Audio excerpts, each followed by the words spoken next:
Kumusta mga boss? Kumusta biyahe nyo? Unang pagpapatupad ngayon ng saver off, no? Sana okay pa rin ang biyahe natin, no? Ayan, no? Nakapaghatid ako ng pasahero kaninang madaling araw malapit dito sa amin. Kaya napaisip ako bigla na uuwi na lang. Ito ang mahirap pag napalapit ka sa bahay, no? Katulad sa akin na medyo malayo yung bahay ko, Cavite. Kaya pag napalapit na ako, parang hinihigop na ako pa uwi. So, ayun mga boss, no, update tayo sa biyaheng coding natin kahapon. Hindi ko na-upload eh. Tinamad ako. Ito yung biyahe natin kahapon mga boss, biyaheng coding. Ayan. Ito yung biyahe natin. Ayan, naka 6K tayo kahapon mga boss, no. Ito pa lang yung nakuha natin kanina mga boss, oh. Ito yung nakuha ko kagabi mga boss, oh. Starbucks papuntang ayan, oh. Dito sa Cavite. Papuntang Lancaster, kaya from Lancaster kasi mga boss papunta sa amin 10 minutes na lang. So naka 1-2 lang tayo ngayon. Ito yung biyahe natin kahapon, no. Ayan. Naka 52 rides din tayo kahapon mga boss, no. Coding po 'yan. So ayun, no, sana mag-click naman yung saver off tuwing rush hour mga boss, no. Pabor naman 'yan sa pabor sa mga driver 'yan eh. Para din ho sa akin kasi mga boss, katulad po sa akin na talagang ang biyahe ko talagang saver lang, no. Talagang mahilig talaga ako sa saver kasi alam niyo mga boss, ang saver kasi maraming booking sa saver, no. Wala naman hong problema 'yan, no, na tuwing rush hour mag-automatic off ang saver. Ang tanong lang mga boss, para sa akin hindi po siya naka-design sa ganitong panahon, no. Siguro ngayon, no, first day kasi araw ng Sabado. Ang Sabado kasi mga boss medyo maganda ang booking. Ang tanong niyan, bukas, Lunes, 'di ba, sa mga susunod na araw, hindi po ako maniniwalang mag-click po yan. Kasi ganito mga boss, kahit ako alam ko ang hirap ng biyahe ngayon. Napakahirap ng biyahe ngayon. Tapos ganyan pa, no? Mawawala pa yung saver sa tuwing rush hour. So,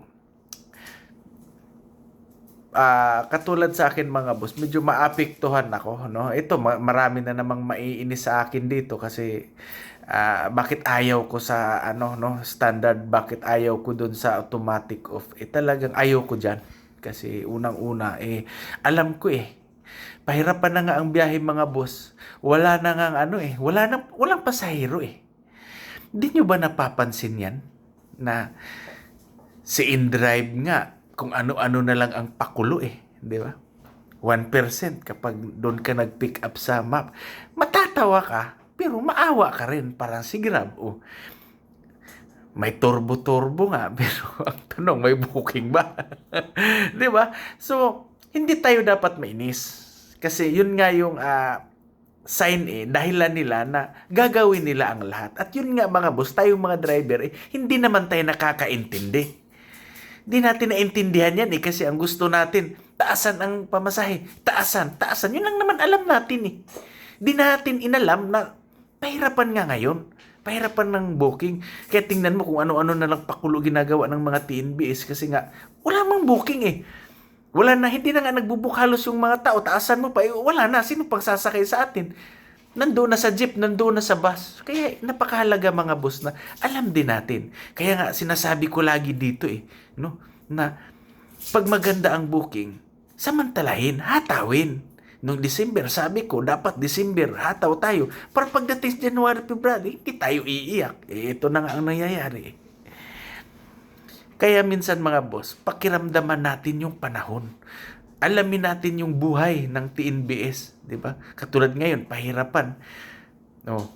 Next month yan, gaganda na rin yan. Next month, may nagtanong nga, paano mo nalaman na next month maganda? Yun ang pakiramdam ko At yun ang alam ko Next week niyan, mas lalo pang iyak sa Lunes. Iyakan pa yan kasi sobrang hirap ng biyahe ngayon. Tapos natapatan pa ng krisis. Kasalanan ba ng gobyerno yan? Kasalanan ba ng TNBS yan? 'Di ba? Walang may kasalanan dyan, no? Kasi talagang mangyayari talaga ang ganyan. Nangyayari yan. Kaya tayo dapat mga driver, aware tayo.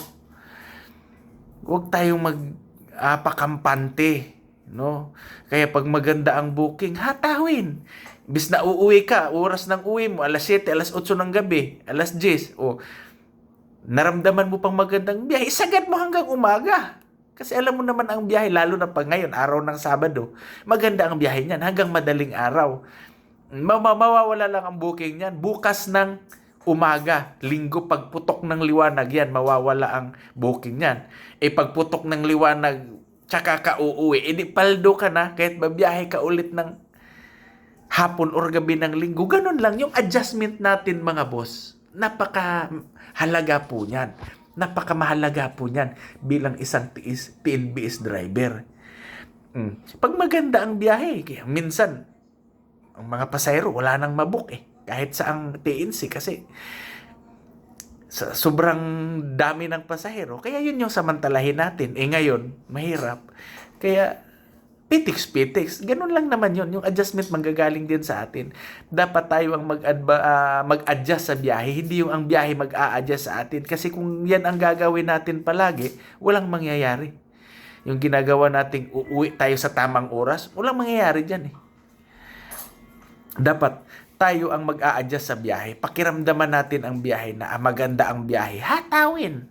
Tapos malaking bagay yung alamin mo yung mga araw. Lalo na yung halimbawa, holiday kinabukasan. Matik yan ngayong araw na to. Maganda ang biyahe niyan kasi mga tao lalabas, gigimik. Kasi walang pasok nga kinabukasan.